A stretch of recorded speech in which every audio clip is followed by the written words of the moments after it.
I'm back after my amazing trip away and a much needed break from everything. And as I said in that video, the short little one I posted just before Christmas, I'd hit a point just before Christmas of pretty high burnout, and I wanted to take some time to properly rest over Christmas, but then into the new year, reset and get some space from everything I'm working on, everything I'm doing, to properly think about why we're doing what we're doing, how do we want our weeks to look like, what do I want the business to look like, what should I be doing, what shouldn't I be doing, you know, all that sort of strategy stuff that's really hard to think about when you're in the weeds. So if you follow me on any other channels, if you follow on Instagram, or you're on our emails, you will have noticed, I hope, the absence. You know, we didn't really post anything, we didn't send any emails. And whilst obviously that has a knock-on effect on the business, at this point in time, you know, I am the kind of only real external facing person in the business. That means if I go completely silent, the business goes silent. And as much as we are absolutely running everything very smoothly operationally, it was a sacrifice to take the month off. But what I want to talk about today is why that was the best possible decision I could have done for the business. I have come back reinvigorated, energized, and with a proper plan for what we should be doing. I've had thoughts that I couldn't have had if I hadn't gone and taken time off. So today's topic is just a pure talking to camera piece. I will be back with my India diaries. In next week, we're going to try to have the first India diary edited. So I will be back with those. But today I want to talk to you all about why rest is productive. So first up, a little recap of why I've taken the last 6 weeks off my long form Sunday weekend videos. And part of that is because towards the end of the year, as I said, I was pretty burnt out.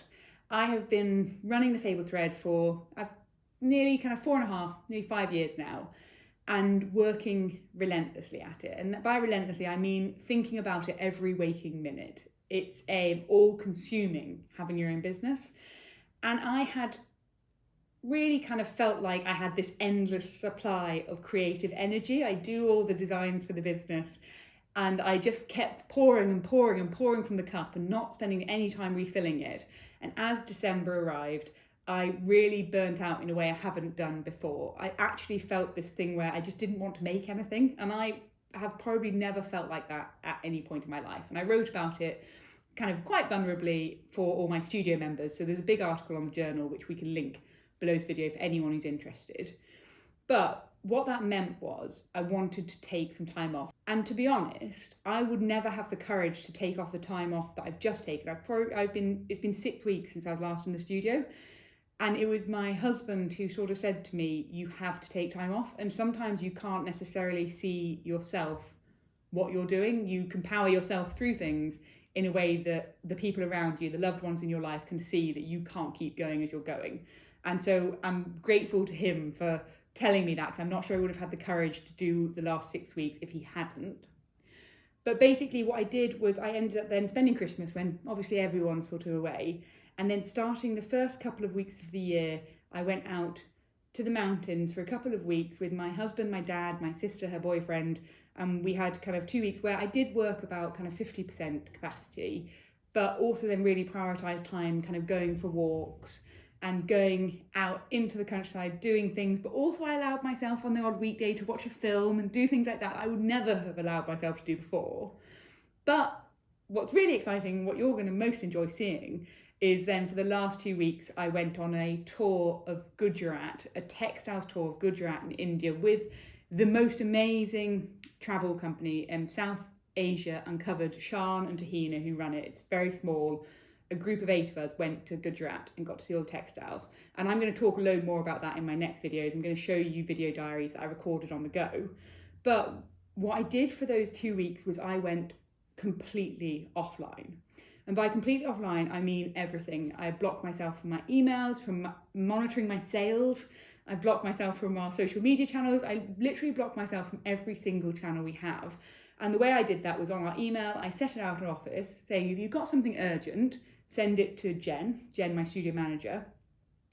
And then if Jen had something urgent that she couldn't deal with, or someone in the team couldn't deal with, or that couldn't wait, she would text me and then I could respond. And actually, she had not one thing in the time that needed me. And when I got back, there was not a big waiting list waiting for me. Actually, they'd been able to handle pretty much everything. So that's what I mean by taking proper time to reset. And the trip to India was not restful in a sense. It was absolutely jam-packed every day, sort of getting up and out at 7, back at 8, meeting loads of different communities, experiencing loads of different things. It was completely immersive, but in its own way, that's restful for the mind. I was able to properly switch off. And I have learned through this an awful lot about the power of rest.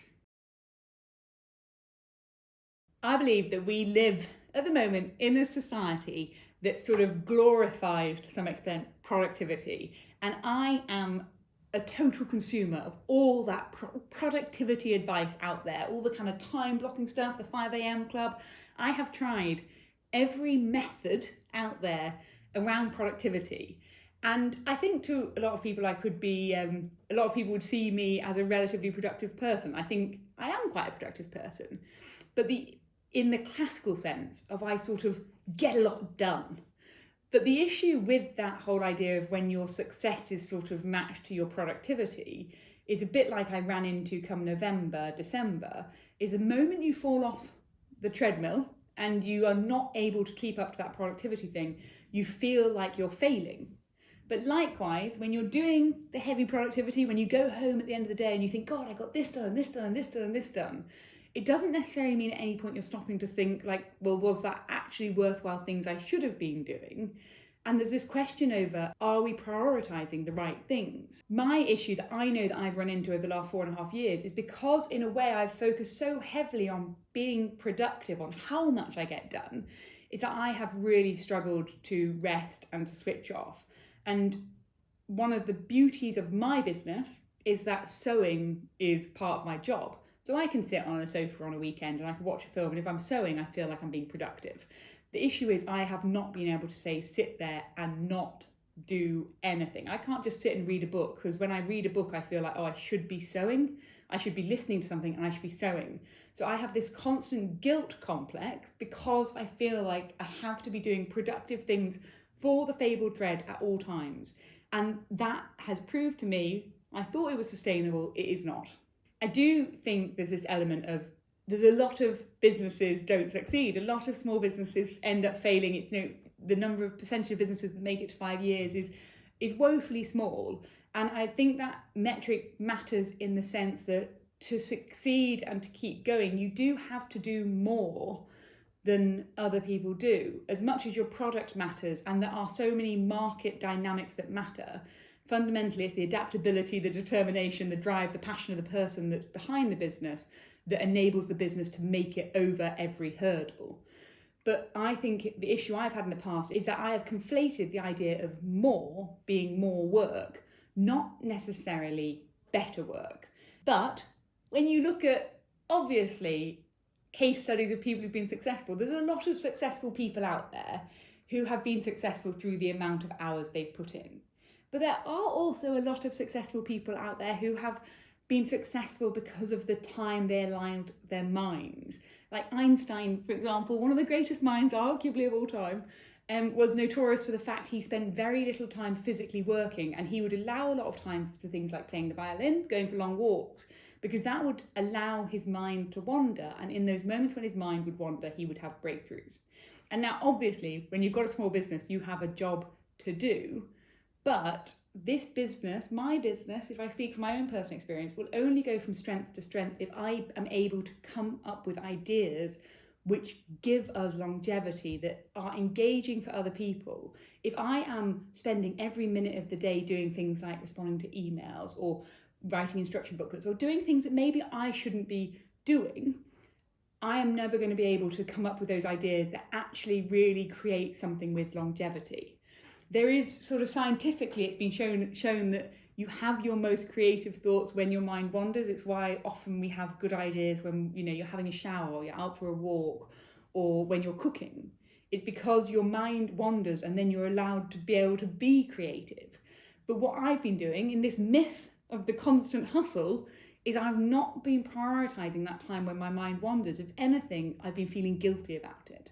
So instead of thinking, how can I fit more into my day, what my time taking out of the business has shown me is that the question should be quite different. Rather than how can I fit more things into short spaces of time, I should be thinking about how can I do less? How can I build in more breaks? How can I give myself more freedom in my role to be able to think?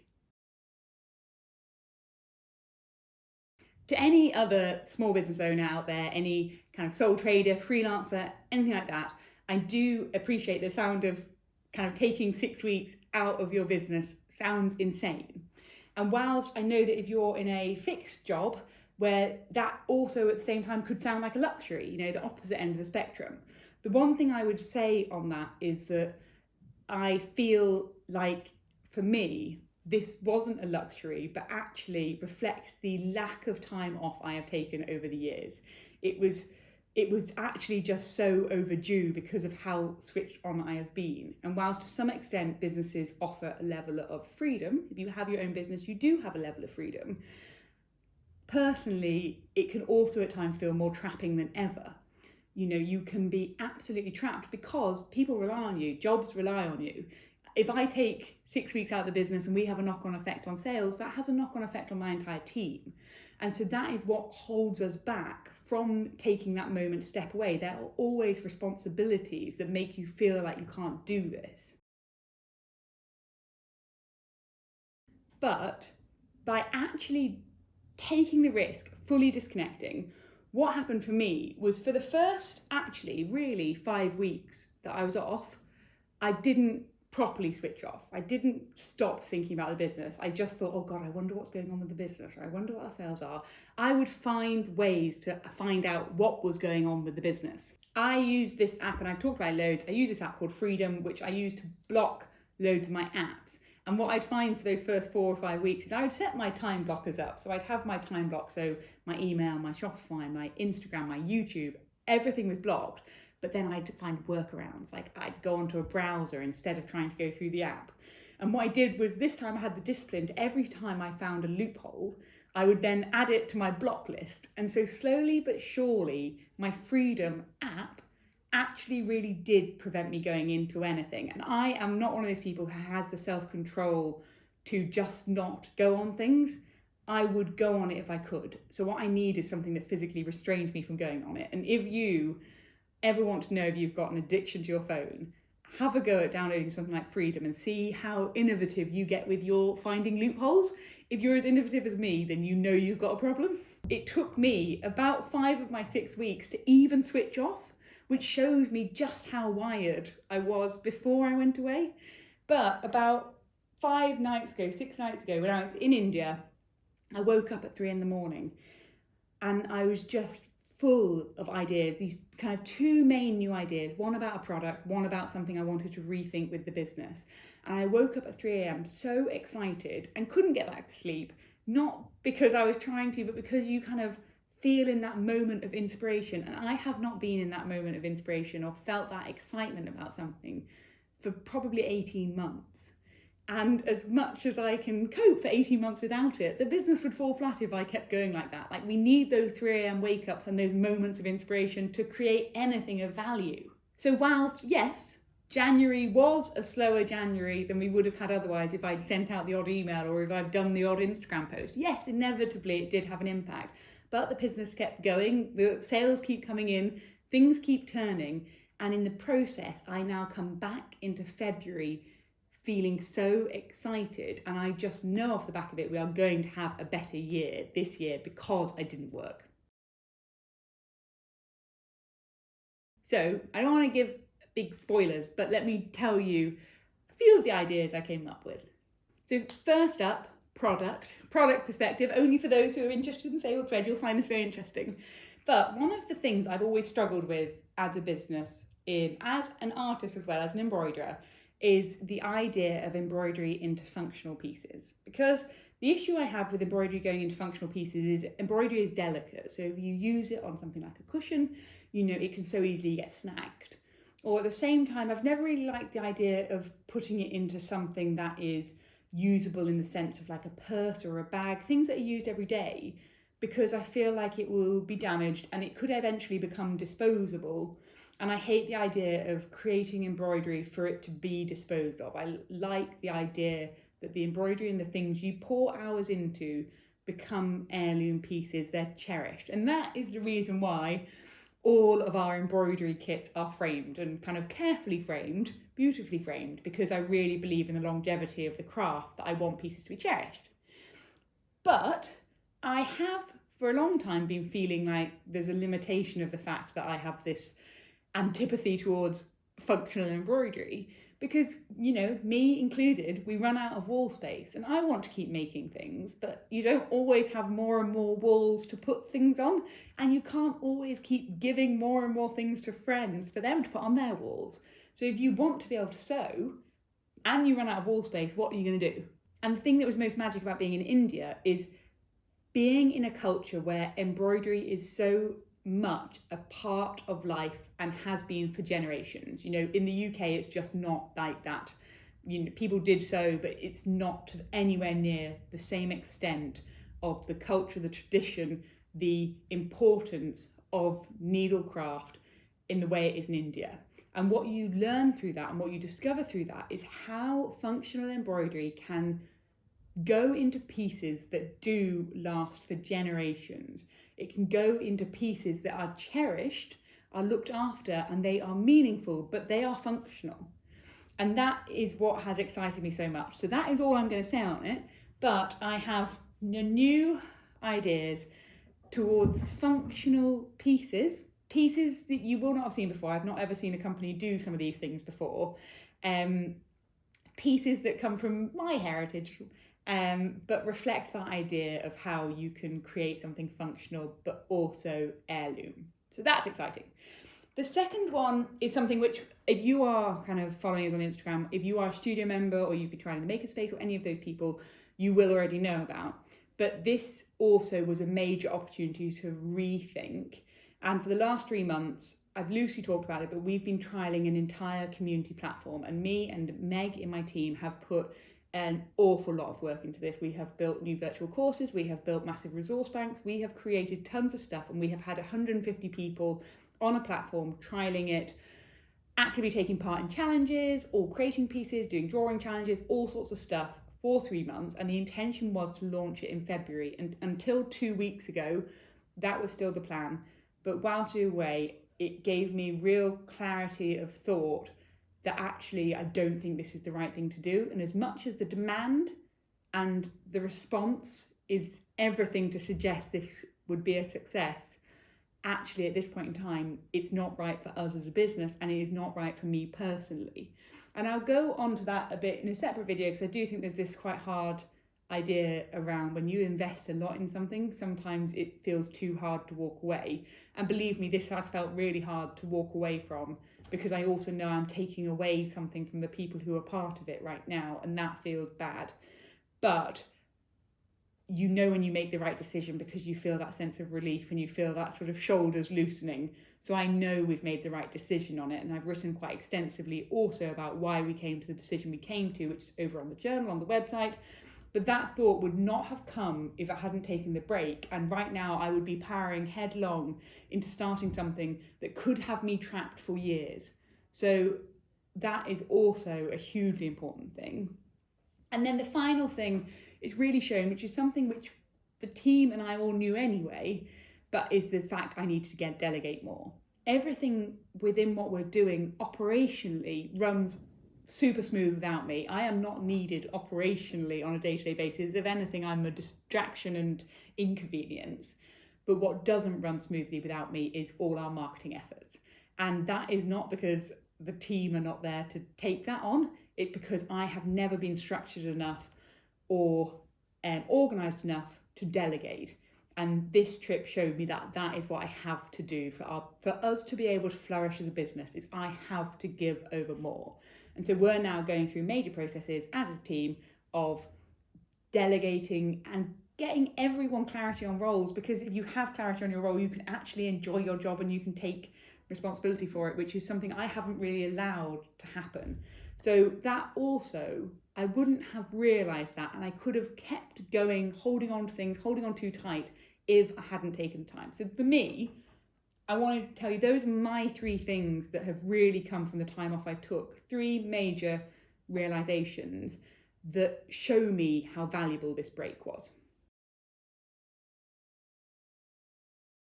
Now, I can't only find my opportunity for rest by taking myself out of the business for 6 weeks, because the fact is that is not sustainable. Good to do once in a while, but I cannot do that regularly.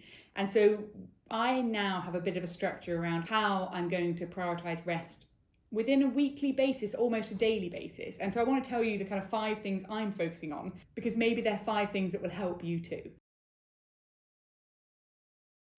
So the first one is treating resting time as a priority. And by rest, I don't mean physical rest, sort of lying down and things like that. I mean more mental rest, rest where you distract yourself and you take yourself out of things.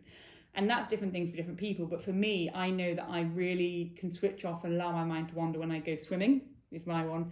Or when I'm cooking and following a new recipe. Cooking is super distracting for me, works really well.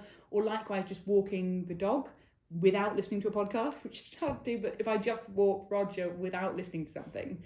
So for me, those are 3 things that I know I can prioritise within my week, and I should be prioritising them in the way I would prioritise an important business meeting. I should not allow my swimming slot to go. So that's my first one, is I'm going to prioritise those rest activities.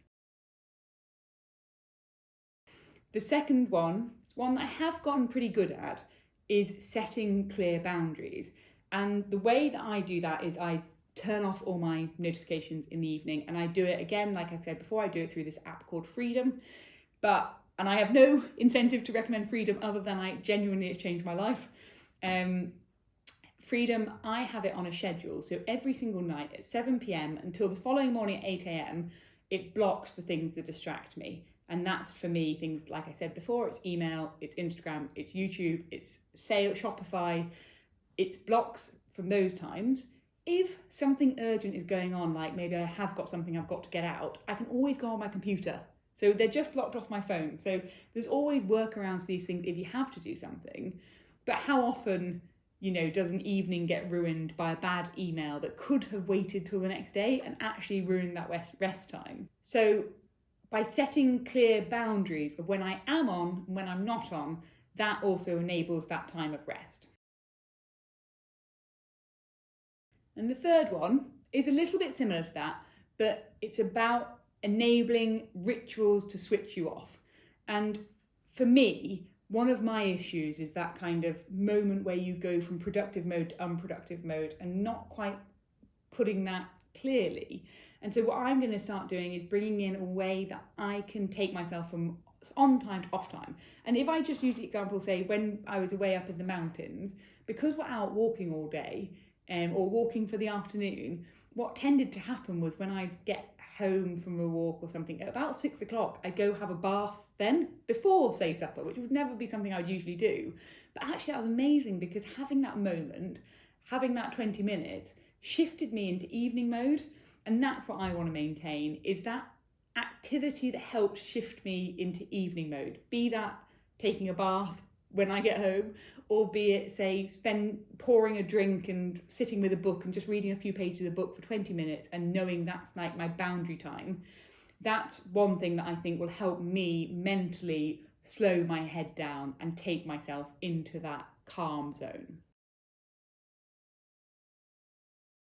So the fourth one is about reframing rest as productive. And this is one more to try and stop the guilt. I have learned through what just happened through the last 6 weeks away how valuable taking time out has been. And I want to ensure I remember that. So that might be having notes in my phone that just remind myself. So if I'm getting myself pent up thinking, oh God, have I been a bit lazy this weekend? I need to make sure I reframe that, and I continue to reframe that is not laziness. Taking time for yourself is not laziness. That is time which is essential in order to actually have productive ideas and to feel enthused by those ideas. So setting myself some way of reminding whenever I get that inkling of guilt that no, this is what I should be doing. Rest is important. That I need to make sure I reframe. And the fifth one is delegating and trusting others. And obviously, it is all well and good saying, oh, I'm going to prioritise some time for going for a swim, and I'm going to get home and have a bath, and I'm going to not do any emails in the evening. And all of those things mean that you have work which you can get done in the time you have. And I do think there should be ways that for most people, you can get work done in the time you have. And I know that there are always exceptions to the rule, but for me, I know I should be able to get my work done in the time I have if I am more efficient and more directly when I am doing it. And if I delegate the things to others that I don't need to do, or I just simply assess whether we should be doing them at all. And that's one of the big things. And that's more of a process. And that will be a constantly ongoing process. But that's a big focus for me now, is working out what should I be doing, what shouldn't we be doing at all, or what could other people be helping me with to ensure that I can get in my 1 hour a week for swimming, or my dog walks, or my cooking my supper. I want to make sure those bits are prioritised by giving up other bits. So I'll recap because I rambled, but my 5 things that I am doing are, I'm going to make rest a priority. I'm going to set a boundary between productive time and rest time. I'm going to ensure I disconnect properly. I'm going to reframe mentally rest as productive, and I am going to work on delegating more things to others. My final thought, just to say that this break, taking this rest, has been one of the most productive things I could have done for the Fabled Thread, and I think you're going to see that over the coming months. It will take time for things to start filtering, but you will see how productive this has been because of the ideas we now have in place. It reminded me that stepping away isn't laziness, it's not neglect. It's actually essential for continued growth and for longevity. I think often more so in people who haven't been working as long, in the younger ones of us, you get in this culture which sort of glorifies the hustle. And actually, whenever I think of kind of my dad or kind of people who have worked for a long period of time, they do not prioritise work hours, they prioritise your effectiveness in your work hours. And I do think that there's that element of maturity that comes maybe from experience of knowing that downtime, thought time is useful time, that I need to get to a point where you only learn that by having had a go at it. But there's an element here of listen to your elders, listen to the more experienced people who tell you just to chill out a bit. And so I would just say, if you are feeling at all burnt out, which I imagine like lots of people probably are feeling at the end of January, it's a rough month. If you're feeling kind of in a productivity loop or cycle, if you're feeling trapped by it, I couldn't urge you more to try and find a way that you can take some form of rest. Try to find a way that you properly switch off, because honestly, I think it's magic.